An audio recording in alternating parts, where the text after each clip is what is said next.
Hello everybody, welcome back to Driven Dave. I'm really happy to have you with me today. Do me a favor and hit that subscribe button, I'd really appreciate it. Today is a video that I've made, I don't know, I think this is my third attempt at making this video. Every time I make it, something happens, I get delayed, whatever. I tried to do this at 12 months, and here we are at approximately 15 months. So I'm sorry, I have failed you, but I wanted to kind of do my 1-year ownership report of my 2022 Tesla Model 3. It's now January of 2024. I took delivery of this car at the very end of September in 2022. So I drove it for all of 2022. Well, September to September, 22 to 23, and then October, November, December. And here we are at the beginning of January. So maybe it's the beginning of the 16th month, but you get the idea. In that time, before I tell you how many miles I've done, I've seen a lot of videos online and they, hey, welcome back. 1 year and 15,000 miles. We've really put this to the test. No, you haven't. I'm not impressed. Or like, wow, we've done 22,000 miles. No, not impressed. At 12 months, I had done 43,000 miles. And now I'm at 55,312 miles. So, I mean to be snooty about my high mileage, but there you have it. I've already blown through the factory warranty. The bumper-to-bumper warranty is gone. The only thing that remains is, let me see. I think if I go to a software, I forgot where it is. But anyway, I still have a warranty. I've got the drivetrain warranty, which I believe is 120,000 miles, or 8 years or something like that. I've got the dual motor. So it's the long range dual motor. I think the warranty is slightly different on the standard range plus. So there you have it. But, I have to say I was able to use a good bit of the factory warranty, which was very helpful. So the first thing let's talk about is performance. Car is fast. It is very fast. It was very fast when I got it. And thanks to some referral credits, I was able to get the performance boost, whatever it's called. I think it says right here. It is the acceleration boost, my bad. So that drops 0 to 60 from 4.2 seconds to 3.7 seconds. And man, oh man, can you feel it? It is fast. And in 55,000 miles, it still like rips my head off. It's fast.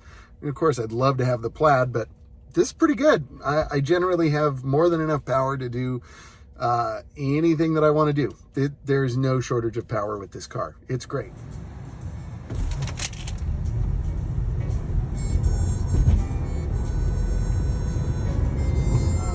So I don't know what to tell you. It drives just as good as the day I got it. So that's really awesome. Let's talk about battery life. I generally charge to 80% every day, sometimes to 90, and sometimes to 100. I know you're not supposed to, but I do it anyway. It's my car. I paid for the pack, and I'm going to use it. And sometimes I take my pack down to like 6%. It's my battery. I'm going to do it. I want to use all of it.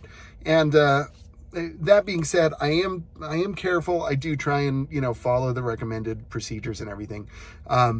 But I do use the pack and I do supercharge it when I need to. So I try not to think about it. I just use my car. I paid a lot of money for it and I use my car. The estimated range when it was new was 358 miles from all the way full to all the way empty. It's really impossible to test that. A lot of non-EV people, whenever we talk, they're like, how many miles do you get? I don't know. At what point during the day does your cell phone turn off? Give me exactly how many minutes. So I try and think of this as like a cell phone battery. So it has to do with how I use it and all of that. So, I've never seen anywhere close to 358. Like no, not at all. Now after all these miles, and really, I think it was after like 15,000 miles, it had already dropped to an estimated 338. And that number is pretty much held since then. I don't think it's changed a whole lot, if at all. But again, I never see anywhere close to that either. So, I would say if I had to estimate, because I usually don't really keep track, I'd say like 250 miles, and then I need to charge, is a pretty like real world accurate thing. I mean, it's plenty to go wherever I need to go during the day. If I need to charge, I charge.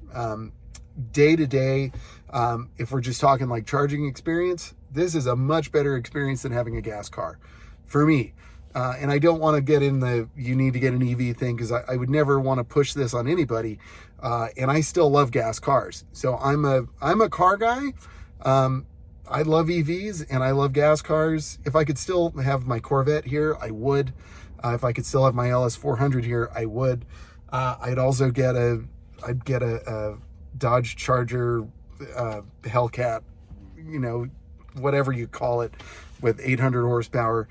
I'd have one of those too. And I'd have an F-350, and I'd have a Model X, and I'd have, I don't know, I'd have a bunch of stuff. I'd have a Rivian, I'd have a Lucid. I like cars. Get the picture? So with all that in mind, please keep all of that in mind. For the charging experience, this thing is awesome. It's at 79% right now. I'm at my house. Charging is complete. I mean, I know that right now it's claiming 268 miles until empty. And I don't have to go to the gas station, and for anything I'm going to do locally, which includes lots of 50, 60, 70 mile one-way trips, like I'm good. I've got enough miles. I can get there. I can get back. I never have to stop at a gas station. So 98% of the time, you're never going to have to fill up, you know what I mean? Or fill up, or charge anywhere. Sometimes if you're at a place where there's a level 2 charger, hey, might as well top it off, plug it in. But I love the charging experience. Once you're set up, it's great. It's not cheap here in LA, so keep that in mind. If you get a time of use meter, there's a bunch of extra fees and stuff, but maybe there's some rebates. Just look into all of that before you get one. That's what I'd recommend. But charging at home is great. Any EV is awesome if you can charge it at home. If you can't charge it at home, don't get an EV, in my humble opinion. You're not going to like it. So, just keep all of that in mind. It's great if you can charge, but if you can't, it would not be good. The supercharger network is great. It has never let me down. I've only come across 2 broken chargers. They were at the same place, and there were at least like 50 other available chargers. Like seriously, it was not a problem. Tesla really does a good job of maintaining their network, and it's constantly growing. So I'm excited to see like new installations, and I hope there are more and more as we move forward. I mean, it's still, there could be more. I admit, there are some spots where there's not a whole lot of coverage, especially like the summer I drove up to Humboldt State, or Cal Poly Humboldt. And there were a couple of stretches where there were only like some like 75 kilowatt or V2 stations. So, and it was like, that was the last one. So if you didn't charge there, you were going to be in trouble. So I'm sure there's some spots in the country where they're not great coverage like that. So just be sure to do your due diligence. But for the most part, I think you can drive pretty much anywhere with one of these Teslas. It is pretty great. And in terms of like waiting in line to charge, because I've had a lot of people say, oh, I'm not waiting 30 minutes to charge and this and that. I can count the number of times I've had to wait. It's been maybe 3 or 4 times out of 55,000 miles. And I usually waited 5 minutes, maybe 10. So it really wasn't bad. Now, it's not the most convenient thing. So if waiting 3 or 4 times in a year is going to be a problem for you, then okay, I don't blame you. I understand. But I got to tell you, I spent a lot more time waiting at the Arco station trying to fill up my van, or at the Costco trying to save a few bucks. I waited longer than that, to fill up with gas. You can make the argument it's easy to fill up with gas and that's quick, but sometimes you have to wait for the pump too. So, again, not taking sides. I'm just saying, let's be realistic. So I love the charging experience. It's not a problem. I usually need a nap. So if I have to charge for 10 minutes, I take a power nap. If it's 15 minutes, it's an even better nap. And if it's 20 minutes, it's a really good nap. So I don't know what to tell you. The only thing that could be better, I will add, a lot of the superchargers are within like walking distance of a Starbucks or something, but a lot of them aren't. Some of them have no trash cans. Some of them have no bathrooms, no coffee. So I would like to see the amenities be thought out a little bit better with some of those superchargers. But if I had to choose between amenities and a supercharger, obviously I'd love to have the supercharger. Software updates. That's a pretty cool thing. This is a very different car than when I bought it. And as a matter of fact, while I've been talking to you, my phone gave me a little alert saying like software update available. I don't know what the update has. The release notes are, I mean, this literally just came in. So they're constantly adding little minor fixes. I guess they're doing something to full self-driving beta, which I don't think is very good, by the way. I have it until the end of the month. I'm not a fan. If you'd like me to talk more about that, comment down below and I will do a dedicated video on that. But I wouldn't bother with FSD. It's not worth the money. So it looks like something with the driving visualization improvements, cabin camera, Apple Podcasts. They just added that, which is great. Castle Doom Bad Game, Tesla Arcade updates. Cool. Custom lock sounds, automatic 911 calls, speed cameras on your route. Thank you, Tesla. Trip planner on mobile app, alternative routes while driving, more cameras and live camera view. That's really neat. With the Sentry mode, you can view now more cameras to get a better, like, almost 360 view of what your car is seeing even when you're not there. Automatic blind spot camera, which is great. I guess they updated the light show. Big whoop. Autopilot suspension. For maximum safety and accountability, use of autopilot features will be suspended if improper usage is detected. So that has to do with like the most recent like recall, which was all done over the air. So it wasn't really a recall. I would just call it a mandatory software update that everyone had to do. Whatever. Cabin camera, over the air recall. Here it is. So they improved visibility of driver monitoring, warning alerts, blah, blah, blah. Whatever. Minor updates. They did something with title playlists. And it's great. You know, it's constantly changing. And I think the software updates are pretty cool. Just like with your phone, though, sometimes they take stuff away that you're like, hey, I like that. But that's just kind of how it goes. Overall maintenance costs. There have been no maintenance costs. Really, the only thing I've done is 2 tire alignments, or wheel alignments, sorry. I just got a new set of tires. I thought it was a good idea to get the car aligned. And probably at like 10 or 11 months, I did an alignment because my tires were wearing kind of on the inside and I wanted to, you know, eke a few more 1,000 miles out of them, which, by the way, I got 53,000 miles out of my Hancooks. Not bad. And those are the tires that came with the car. I've since replaced them with Nokian tires. There's a video on that. It is by no means a sponsored video. I paid full price for everything. And so out the door for those tires with an alignment, I think it was around $1,100. It's in my video. They're really nice tires. They're very soft and quiet, but they use more energy on my car. My buddy Ernest tells me that, and hi Ernest, by the way, he tells me that his efficiency actually improved with the Nokians. Mine has not, however. Out of 2,500 miles, I'm up to 271 watt hours per mile, whereas before I was at like 250 watt hours per mile. So I'm not sure why that is, but I'm not going as far on charge. So I'm not sure I'm going to get Nokians a second time.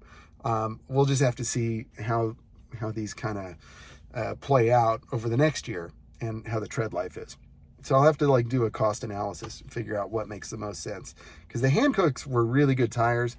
They were noisier, but they were more efficient and they handled better. But they're way more expensive. So I don't know, man. I got to figure this out.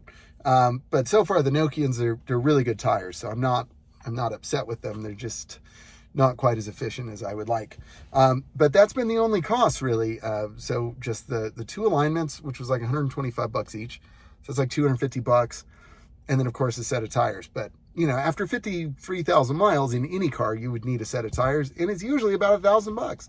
So I really can't complain about that. That's about right. I haven't done any oil changes. So that's cool. Let's talk about issues, of which I have had quite a few. I will say this particular car, I don't think was made by their best people on a Wednesday. I think it was maybe, you know, made by the B team on Friday afternoon, because it has not fit together very well for whatever reason. This roof had to be replaced because it was leaking water, and it ruined my headliner. And then I had it replaced, and it started leaking again. So I've had 2 headliners and 2 roofs. I had a repeater camera. The passenger side front went out because of water. I've had water in pretty much all the lenses at some point, although it has evaporated, so I guess it's within spec. My trunk wasn't quite aligning properly. All of this was fixed at no charge, by the way, so I don't mean to throw shade at Tesla. I know a lot of people get upset. And again, I'm not like pounding my fists on the desk here. I'm just telling you what happened. So the tail lenses were rubbing when the trunk would close. Had that fixed.